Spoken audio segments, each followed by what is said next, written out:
experiências essa de estar sempre assim, durinha e expressando como se a voz ela saísse só daqui, ela não saísse disso aqui inteiro, né?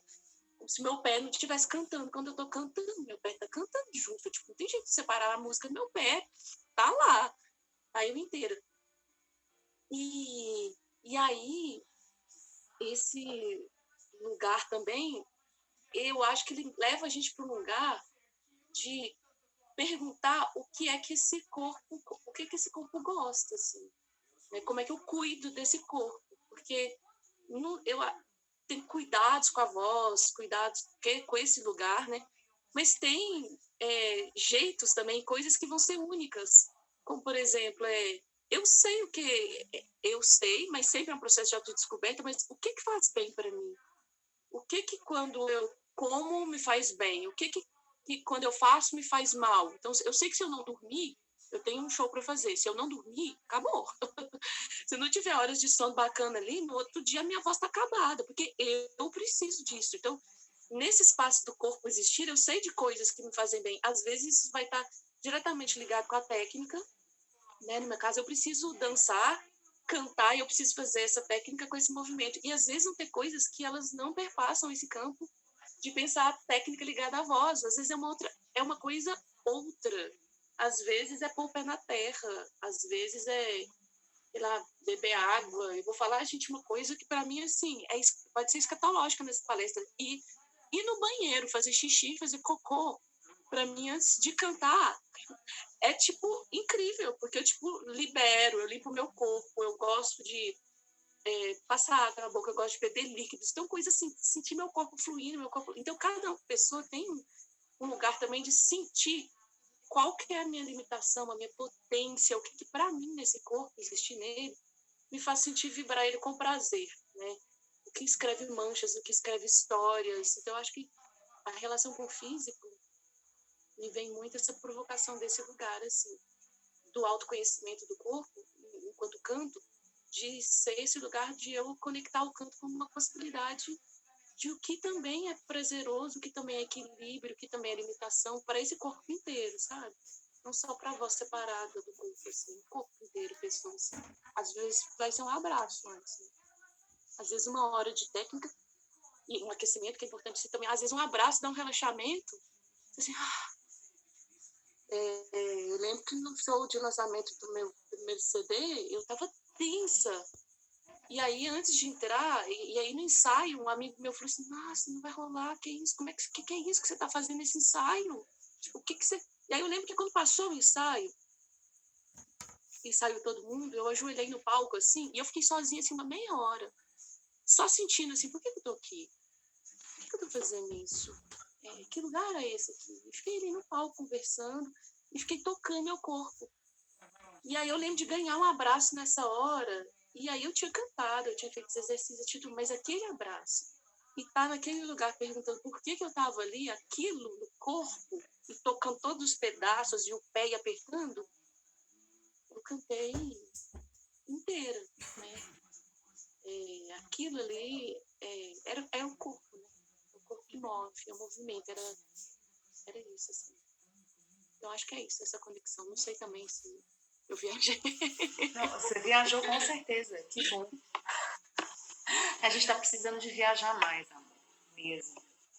Eu queria fazer um comentário sobre o que você falou, só, que é muito interessante, assim, né? Porque o que acontece? A gente...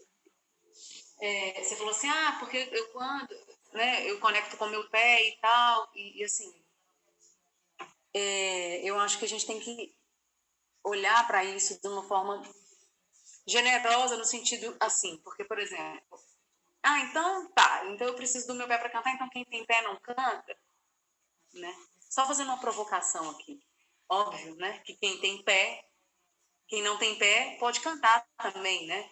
A pessoa pode não ter braço, pode não ter perna e vai cantar também, né? Mas eu acho que talvez o que você está trazendo é isso, assim, né? De você se conectar com aquilo que você tem disponível para o movimento, né?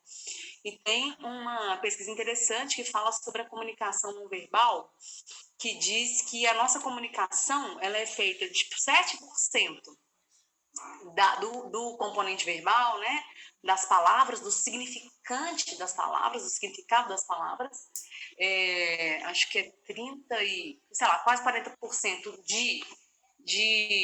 do componente vocal, ou seja, do som da voz, né? E os outros porcento da expressão facial e do gestual. Ou seja, o componente vocal, né? Assim, como você coloca, ajusta a sua voz, né? Os ajustes que você faz, né? A pressão que você coloca, isso faz parte, é uma parte significativa da nossa comunicação, né? E o componente da expressão facial, ou seja, dos movimentos do corpo, eles são a grande parte dessa comunicação. Tanto que a gente está conversando e eu tenho observado vocês. A gente está falando, tá? Nós estamos nos comunicando. A gente está o tempo inteiro aqui, movimentando os braços, o seu rosto. E na hora de cantar, essas coisas, por que não? Por que não acontecer também? Porque na hora que eu falo, não estou aqui, cheguei, por que não, na hora de cantar, não permitir que o meu corpo fale junto, né? Porque na hora que eu falo não é assim, eu não tenho todas essas nuances da fala, da expressão. Por que na hora de cantar tem que ser diferente? E uma coisa interessante também, fazendo um comentário sobre o que a Adé falou, sobre essa coisa, né? Tipo, de respirar, levando o oxigênio para a coxa. Teve uma época que eu fiquei muito, assim, cismada com certas coisas, assim, tipo, que negócio que viaja, esses negócios, Grotowski, o quê? Vai respirar no joelho? Que respirar no joelho? Não tem nada disso, não. O ar é no pulmão e acabou. Só que aí depois eu comecei a abrir um pouco a minha visão. Na verdade, eu era muito aberta, depois eu comecei a achar isso, depois abri de novo. E tem uma coisa que é interessante da gente pensar, porque realmente, se a gente for pensar em termos fisiológicos, o sistema respiratório, o ar, né, o sistema respiratório, ele para ali no seu diafragma. Porém, contudo, entretanto, o oxigênio, ele circula através do nosso corpo, através do sangue. Então, sim, eu vou respirar na coxa, eu vou respirar no joelho e o som reverbera no meu corpo, sim, através dos meus ossos. Então, sim, estamos conectados nesse sentido. E fisicamente eu observo que isso muito nos meus processos pedagógicos aqui, né, durante as aulas, porque a gente está sempre aprendendo também, né, se reinventando durante esse processo de educação, né, pesquisando novas coisas, encontrando novos métodos. E eu observo assim que é muito, assim, esse processo da propriocepção, ou seja, da capacidade de perceber o corpo, de saber identificar os movimentos, né, de reconhecer os movimentos, de entender como que o seu mecanismo funciona, de ter esse domínio, de ter essa consciência, isso é essencial para que a gente desenvolva nossas habilidades vocais, né? Então, assim, não tem como, cara, você querer, assim, eu já experimentei isso, assim, de, às vezes, dar uma aula para uma pessoa, você fala, então agora vamos fazer um exercício, mexe o ombro. Só o ombro. Cara, isso é muito comum. É muito comum, né? Agora, a língua é pior ainda. Abre a língua e põe na ponta. Opa! É isso, a gente não está acostumado a movimentar. A gente foi engessado culturalmente a não fazer determinados sons, determinados movimentos, porque é errado, é aquilo que a Sol falou, porque é feio, porque é livre demais.